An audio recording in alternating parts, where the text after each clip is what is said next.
বায়াত গ্রহণ করার পরে 100 এর ভিতরে 100 পরিবর্তন হয়। চিৎকার মেরে কথা কোন ঠিক কিনা?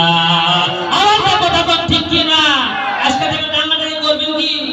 আগে বায়াত করুন।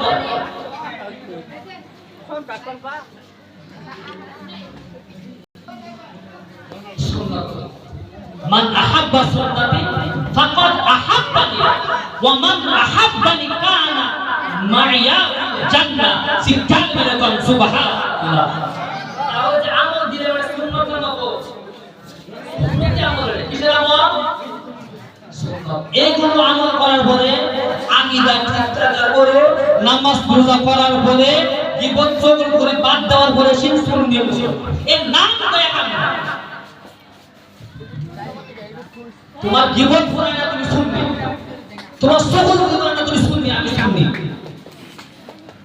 আমল নষ্ট হয় জীবনের ক্ষেত্রে, আমল নষ্ট হয় সকল করে করার ক্ষেত্রে। এর হাদিস আছে, মোহাম্মদ সাহেব বসে আছে। যদি আমল করেন জীবন পুরাই আমল নষ্ট হয়, সকল পুরাই আমল নষ্ট হয়।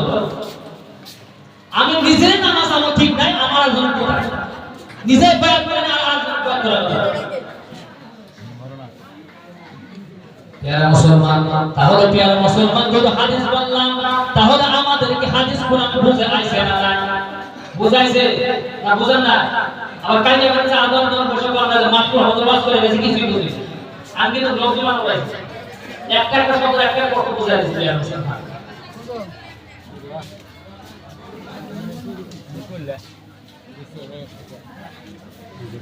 যে বলি আপনি যোহরের নামাজ পড়লেন, আপনি আসরের নামাজ পড়লেন, মাগরিবের নামাজ পড়লেন, ফজরের নামাজ পড়লেন। প্রিয় মুসলমান, ও বাবারে, ইন্না সালাতা তানহা আনিল ফাহশাই ওয়াল মুনকার। আল্লাহ তাবারক ওয়া তাআলা বলেন নামাজ পড়লে ফাহিশা কাজ দূর হয়ে যায়, ফাহিশা কাজ থেকে আমরা বিরত থাকবো। প্রিয় মুসলমান, নামাজ পড়লাম, সুবহ বলে সারলাম না, নামাজ পড়লাম প্রিয় মুসলমান, বায়াত গ্রহণ করলাম না প্রিয় মুসলমান, নামাজ পড়লাম কিবত করলাম না, নামাজ পড়লাম গরিবদেরকে মহব্বত করলাম না, নামাজ পড়লাম ঘুষ ছাড়লাম না, নামাজ পড়লাম সুদ ছাড়লাম না প্রিয় মুসলমান, এরকম নামাজ আল্লাহর দরবারে অ্যাকসেপ্ট হবে না। প্রিয় মুসলমান, দলিল কি? ইন্নাস সালাতা তানহা আনিল ফাহশাই ওয়াল মুনকার। প্রিয় মুসলমান বাবারে, এরকম নামাজ পড়তে হবে যে নামাজ আল্লাহর ওলিকে পাওয়া যায়, আল্লাহ রাসূলের মহব্বত পাওয়া যায়।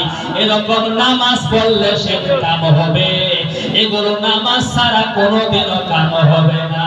নামাজে বসে দেখো